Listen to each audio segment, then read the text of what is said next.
Absolutely not. Some days I'm like, this is not worth it at all. A very, very, very serious stalker. Ew, I hated talking about that. The nurses are your best friends. What are your thoughts on delivering at home? Hello everyone, what is up and welcome back to another video. We are long overdue for a Q&A. One of our surgeries were canceled this morning, so I figured I had a little bit of time before I go back into the hospital to film this video for you. If you're new here, my name is Rachel. I am an OBGYN resident.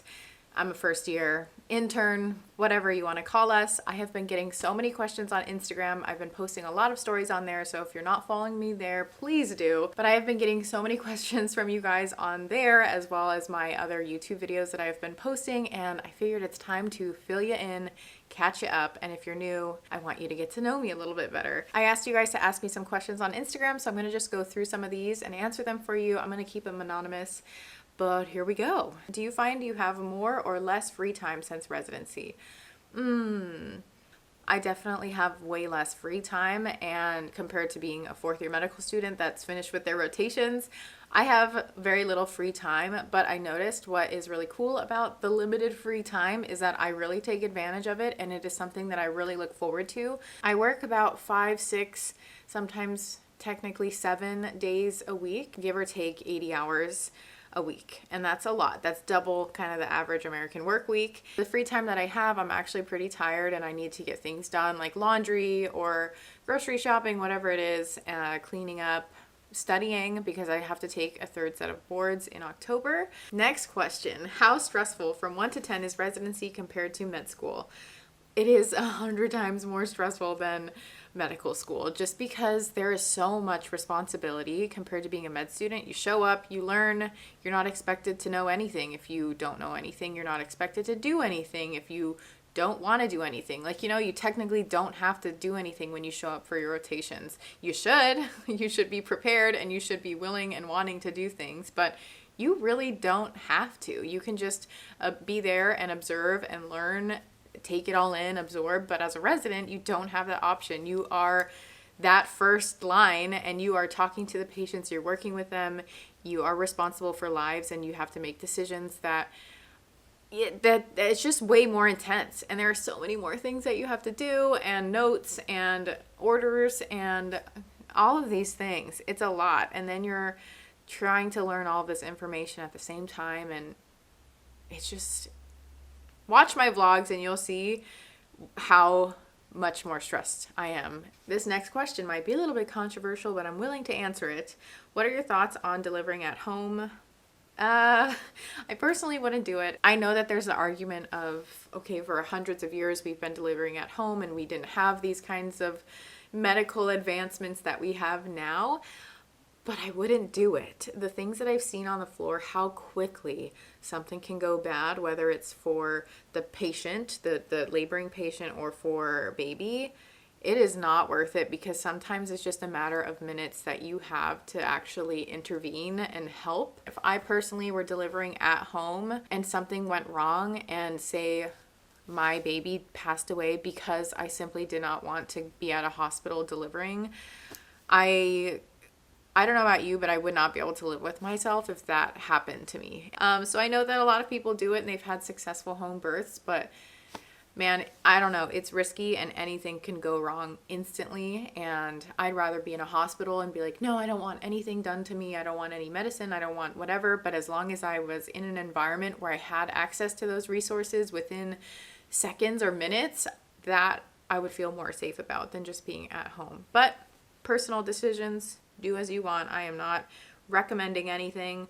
I'm just saying what I personally would not do. How do you handle tragedies, maternal or infant death? I have only seen fetal demise as of right now. I am sure that I will see both at some point, but yes, I've only seen fetal demise, and that is really heartbreaking. It's super sad.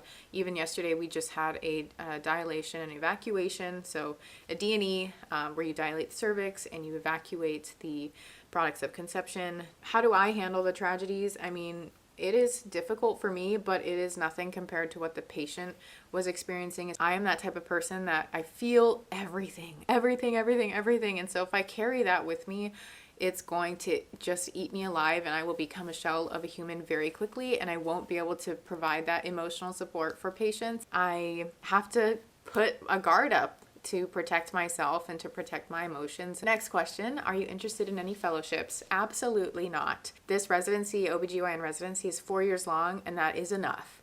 I do not want to spend more time training. I would like to just be an attending and work because no. Next question, do you feel like you can balance relationships while in residency? Absolutely. I think it just matters of how much you want it to work, because relationships are a lot of work and maintenance. And I think that both parties need to understand everything and being open and communicating, just like anything else. You can do it. It's just how much do you want it? And I feel like the foundation going into residency, like how strong your relationship is really important. What's it like working with other medical professionals like nurses and PAs as a new resident? I love the nurses. I have not worked with PAs, but I love the nurses. I rely on them so much. They know so much more than I do. There is no benefit to starting residency and acting like you know everything, because you certainly don't, and you will be humbled very quickly. The nurses are your best friends. I feel like they are my mothers. I ask them everything, and they are just the best, and I need them. I lean into them, and I'm just like, hey, I need some help, or where is this? What should I do? And I'll be honest with them. I'll be like, I actually don't even know. Let me get back to you. And they're so patient with me because I seriously know so little, and I'm always like, oh, let me ask, let me figure it out, and I'll call you back, or whatever it is. Please be kind to the nurses. They are incredible, and they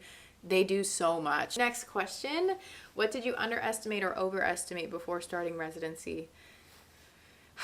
I underestimated how much time I'm actually spending at the computer, and overestimated how much time I actually get to be with the patient.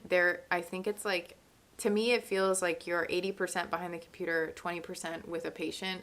It's painful, you guys, and you just don't see that as a med student. You don't see how much time actually you're freaking clicking. There's like clicking burnout, fatigue with these electronic medical record systems. It's annoying, it's tragic, it's terrible, but there's not really anything I can do about it. Yeah, sure, I can spend more time with the patient, and then I get screwed the rest of the day. Next question, are you happy? Some days I'm really happy, and some days I'm really, really sad. And I have been trying to do better. Some days I'm like, this is not worth it at all. And I feel like my whole life is just going to go by, and I'm going to be trapped in the hospital for all of it. But you chose this, right? You chose it, but sometimes it's not all that you hoped it would be. Some days you feel like you're stuck though, and you're like, did I make the right decision? Is this really gonna be worth it? You know, all of my time, energy, and charisma going into the hospital, and then there's nothing left for me at the end of the day. OBGYN is intense, and if you are wanting to go into this field, you really have to love it, because it is absolutely draining. And you guys have seen my videos when I was a med student rotating on OB-GYN and learning about all things in the female reproductive system. I was so happy, over the moon. It's all I wanted, all I could think about. Now that I'm here, I still really love it. But if I didn't love it as much as I do, God, I would be in so much more pain than I am in right now. OBGYN is a very lovely specialty in the sense that we wear many hats. It's a very, very big scope of practice, because if you think about it, you are a primary care physician for females, you are a surgeon, and you are someone who deals with pregnancy, labor, delivery. It is intense. There's a lot of different things that you're learning, and it's all compounded. And the fact that it's not just medicine, it's surgery too. If you think about it, that's a whole different curriculum when you're learning surgeries. So yeah, that was a very long way to answer. Am I happy? Yes. And some days I'm not. And that's just how it is. Next question, is there a reason you haven't disclosed which program you got into? Yes, I mean, I've been more open about it now. Like, I'm not blurring things out for multiple reasons. The first one is that I do realize it's a really easy Google search. If someone wanted to figure out where I go to residency, you can find that out. I have an NPI. You can Google it. And if someone is sick enough to really fixate on figuring out where I'm at to try and come get me or whatever it is. They could easily do that. This happened to me as a med student. I had a very, very, very serious stalker, and I know this comes with the territory of being on the internet, but that doesn't mean that it's okay. It can happen to anyone, even if they're not on the internet in the way that I am. I did my best to hide where I was at for medical school, but this person still managed to find me. They would send packages to my school. They showed up at my school. They live across the country, and they came to my school to try and find me. You guys, it was so traumatizing. Crazy PTSD from this person. I had to go around my city in a disguise, kind of, because I was so worried that he was around and that he was going to get me. And I had to talk to the cops. Detectives, I guess, for the city that I was living in knew about this person. It was crazy. It was intense. And I was dealing with all of that while I was trying to study for boards, while I had this channel, while I'm trying to do well in med school. It was so traumatizing. And this person still has moved across the country for, it's just, I cannot even wrap my head around it. Don't be that person. And I know that this person's probably watching this video and they're like thinking that it's not them, but it is totally you. And you are terrifying, and you scare the bejeebies out of me and make me fearful for my safety and life. Ew, I hated talking about that. Okay, next question. What current bag do you use for residency? Let me grab it. This is the backpack that I have been using for residency. I've had this for like 3 years now. It's Lululemon backpack. I don't know what it's called, but it's just black. It has a pocket here, 2 pockets there. It has some pouches here and then a big pouch here, and then it has a laptop area back here. Next question, a basic self-care routine for when you feel down in the dumps lately, which has been a lot. First thing I do is I go on walks and I listen to music. The next thing I do is clean. The next thing I like to do is like clean up my nails, like my cuticles, and file my nails and make sure my hands like look nice. And then I'll like repaint my toenails. I redo my lashes. I put a hair mask in my hair. I have a glass of wine, honestly, and I like to watch the sunset. So those are things that I like to do for self-care. If you could do everything over, would you go into medicine, or what would you do differently? Depending on the day, my answer might be completely different. Today, I would go into medicine again. If you asked me this last Thursday or Friday, I would have said absolutely not. I would not. There are easier things to do with my life. So it really depends on the day. Some days I'm like, oh yeah, I love this. And some days I'm like, why did I do this to myself? This next question is not going to be anonymous because it's from my boy Andy, NDMD. He said, can I see other female YouTubers? I'm bombastic side-eyeing you, Andy, because you know the answer to that. I'm just kidding. But I'm not kidding. Andy's my boy. Please go follow him. NDMD. He's freaking awesome. He's the freaking best. Next question. Does your passion for work and your tiredness due to the hours give you conflicting emotions? As you can tell by some of the things that I've said in this video, yes and yes. That's all I have to say. Next question. Do you always wear compression stockings? No, I'm not wearing them today. I love compression stockings and I wear them a lot. And if you haven't tried them out, I highly, highly, highly recommend getting them. If I know I'm going to be on my feet all day, then I will wear the compression stockings just because they seriously help.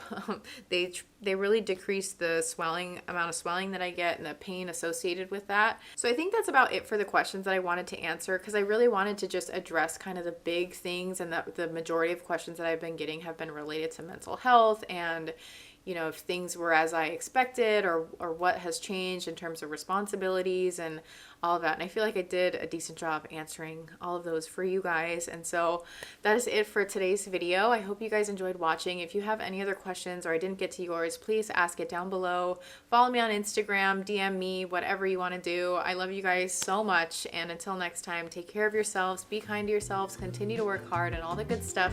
Okay, bye.